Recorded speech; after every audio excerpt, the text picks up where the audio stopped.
Dwi'n rhedeg y prosiect Mesur Porfa. Yn gyntaf, fi'n gofyn i chi fel gynulleidfa, y peth cyntaf ni anfon i chi, faint yna chi sy'n gwybod faint o lastflex yn y cae gyda chi tro tu glaw ella. Y gwir yr blaen ma'n fama, maen nhw i weld yn eitha pendant o faint o lastflex yn tyfu. Ac nod y prosiect ydy tanlinellu manteisio'r mesur a chofnodi tyfiant laswelldir.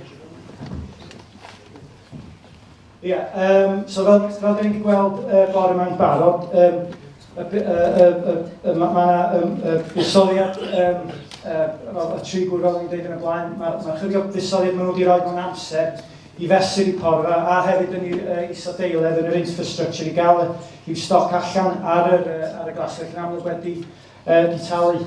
Felly, yn y prosiect yna 10 ffarm sy'n cymryd rhan o ystod o wahanol sectorau, beef, defaid a llaeth. Mae wedi bod bach yn her fel sy'ch chi gyd yn gallu dychmygu cael mesuriadau gan rei o'r ffermydd defaid sydd yn enwedig yn yr ei sydd yn cadw deled ar yr ucheldir.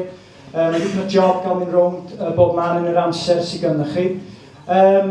Mae hefyd y prosiect yn mesur a ffermydd o wahanol ardaloedd y Gymru o ran topograffeg a glawiad.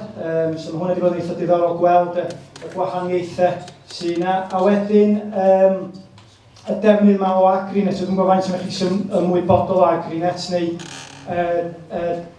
meddalwedd tebyg. Dwi'n meddwl bod meddalwedd o'r fath yn hanfodol i gallu cadw trac ar y tyfiant a faint o'r porfa sydd gennych chi ar y ffarm.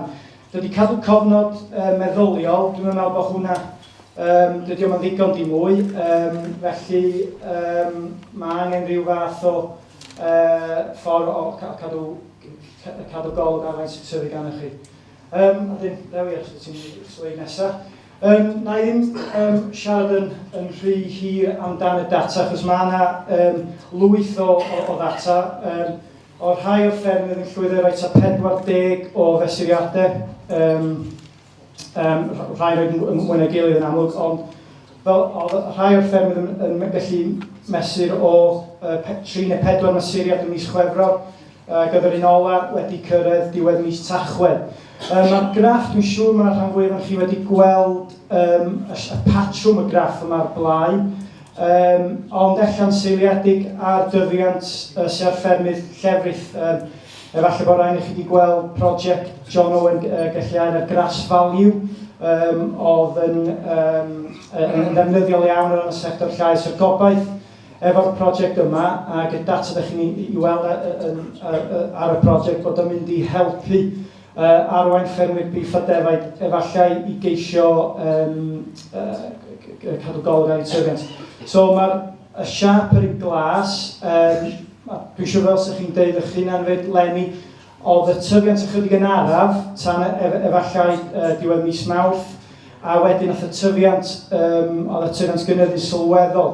Y ffigwr mwyaf ar gyfer mis Ebrill oedd 130, wedyn mae y ffigwr sydd gennych chi, ydych chi'n gweld fan y 90, oedd y cyfartaledd y tyfiant am y mis yn mis Ebrill. So dal mae wedi cynyddu ar y ffarm penodol yna o gwmpas 16 kilo mater sych i 90 ar gyfer taledd ar gyfer y mis yna. Fel ydych chi'n gweld mae'n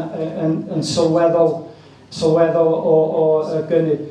Felly, gael llawer o bobl sy'n tybio trafferth gael y stoc ar y cia hefyd bod yr amodau mor lyb.